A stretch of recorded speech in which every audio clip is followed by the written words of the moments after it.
graph, you can see the total number of AP exams taken as represented by the pink compared to the total number of AP exams actually passed in the gray. There's a noticeable trend where the total number of AP exams taken is increasing by year compared to the total number of AP exams passed, which stays relatively the same. There are many factors that could influence a student's AP scores. However, one of the most influential in our opinion is socioeconomic status. With the increase of tests taken as shown in the graph previously, we would like to see the effect of socioeconomic status on AP scores. Good afternoon. I'm John Gabriel Salguero. I'm Fernanda Nakazel. I'm Nicholas Bechtel. I'm Francesca Minger. I'm Samantha Leva. Today we'll be answering the question, to what extent does socioeconomic status have an influence on AP scores in the United States over the last 20 years? Our group would like to argue that socioeconomic status has had a major influence on AP scores. The parts of socioeconomic status I will be focusing on today are learning environments, race and ethnicity, and income. With all these differing factors, they can all change the way a student performs on the AP exam, which is why socioeconomic status is so important. Now, narrowing in on learning environments, we can see scores by subregion, namely suburban, urban, and rural environments, and scores by institution, which includes public education and private education. Focusing on urbanicity, College Board defines urbanicity by population density. Specifically, urban regions being population density with areas inside a principal city with a population of 50,000 or more people. Suburban regions as a area outside of a principal city, still with a population of 50,000 or more. And rural regions as an area outside of a principal city or less than a population of 50,000 or more. Now, the general trends that we've seen in the 2015 cohort report by region is that suburban regions consistently score the highest relative to the other regions. Rural regions have the least access to advanced placement, and urban regions have significantly less AP participation than suburban regions, despite having a higher population density.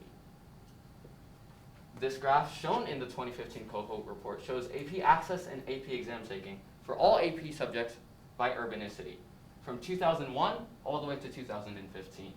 For rural regions specifically, we can see that only 73% of all 4 years of high school students took at least one AP exam, while for respectively urban and suburban environments, 92% and 95% of all 4 years of high school students took at least one AP exam, with the orange representing percentage of high school seniors that took at least one AP exam. Now, rural participation is lowest, but it has been on the rise as a showcase of us trying to close equity gaps, and suburban participation continues to be the highest. There are similarities and differences between public and private institutions. At public institutions, there are greater benefits and greater class sizes. At private institutions, there are smaller class sizes as less students benefit from taking these rigorous courses. There are similarities as AP classes offer same curriculum and the same credit. According to the graph, private institutions consistently score higher with less participation. Private schools represented in light purple show that Asian, no response, white, 2 or more races, Hispanic, Latino, Hawaiian, and Pacific Islander students have a mean score of a 3 or higher. At public institutions represented by dark purple, only Asian, no response, white, and 2 or more race students score as an average of 3 or higher. Race and ethnicity can determine someone's socioeconomic status, which leads to performance in school. Racial minorities are more likely to attend high poverty schools because of their socioeconomic status or just due to their race. As they receive the lower end of education, which lacks quality teaching and has fewer resources, they perform poorly on tests like the AP tests. June Thomas and Kathy Stockton mention in their socioeconomic status, race, gender, and retention impact on student achievement journal that the factor of race or ethnicity is closely associated with that of poverty as a predictor of achievement. Socioeconomic status has been shown to affect AP scores, and as race determines socioeconomic status, it has a direct effect on student achievement.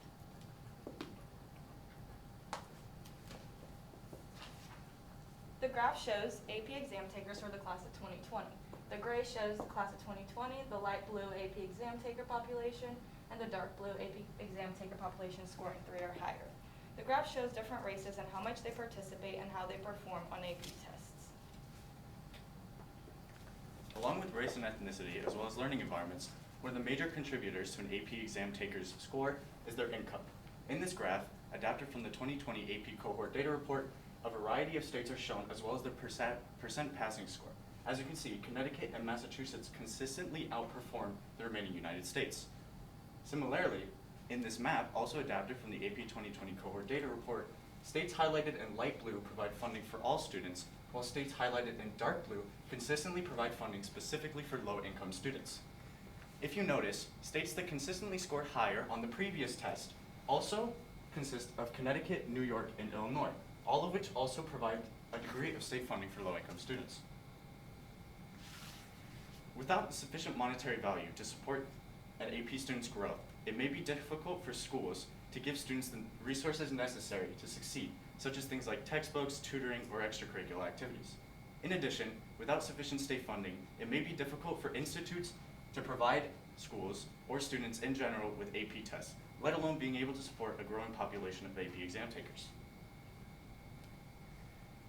In the Fordham Institute of Technology research on the 24 AP exam study, it is showcased that only 61% in 2014 passed, with 48% being low income and 65% of this 61% being higher income.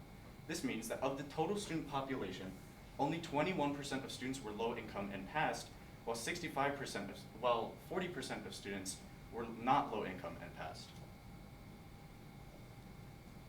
Now that brings us to our solutions for these equity gaps. With advanced placement being as difficult as it is, and with these disparities showcasing all over the United States, one of the many solutions that we can use to close these equity gaps is state funding, as shown by income. When we provide funding to students, they're simply able to perform better by having access to more resources. Another solution would be to increase the access to advanced placement programs, as shown by rural regions. Rural regions significantly lag behind suburban and urban environments because they simply don't have access to advanced placement. So when schools offer more advanced placement programs to the students, the results will be less skewed to those who are already more likely to participate, and to increase the quality of education universally. Now, limitations would obviously be education costs, because schooling is not easy to fund. It is clear that when income is not provided to these schools, they simply don't have the solutions, and that disparities are always going to be inevitable.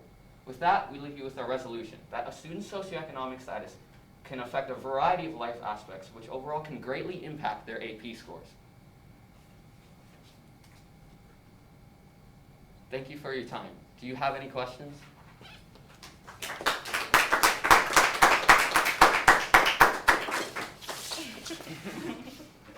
One sec. All right, we're going to change it up and start on the right and work our way over to or left or right for you guys. So we'll start with the old lady of the group. Describe how the content of your team presentation was changed as a result of the group discussion. When we got all of our RRs together, we realized that there was not enough information for extracurriculars, so we completely took that out of the socioeconomic status topic. All right, thank you, John. In the future, what changes would you make to group norms, and how would you expect them to improve the team presentation?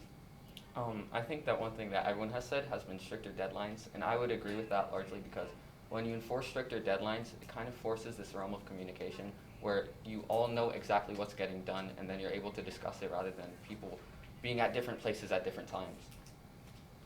Thank you. Nico. Reflecting on your colleagues' work, which one had the greatest impact on your overall understanding of the problem? Overall, I think the colleague's work that had the most impact on my understanding would be John's study on learning environments in his IRR, because overall, it kind of ties together all of our other claims. Income can go into where someone lives or what kind of access to participation they have in, and in general, where there are clear disparities where someone lives compared to their income as well as their race and ethnicity. They're all linked together. Cool, thank you. I'm saying nervous. In what way did you improve your ability to work with a group because of this project? I think communication after not being in a group in real life after so long, just being able to talk to people again, in person. Yeah. All right. Francesca, do you have different socks on? Stop calling me out. Sorry, I just noticed that when you were presenting. Shut up.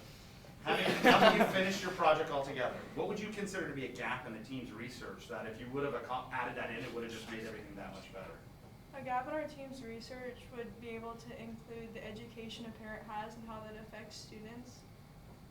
All right, cool, thank you. You guys are done, breathe.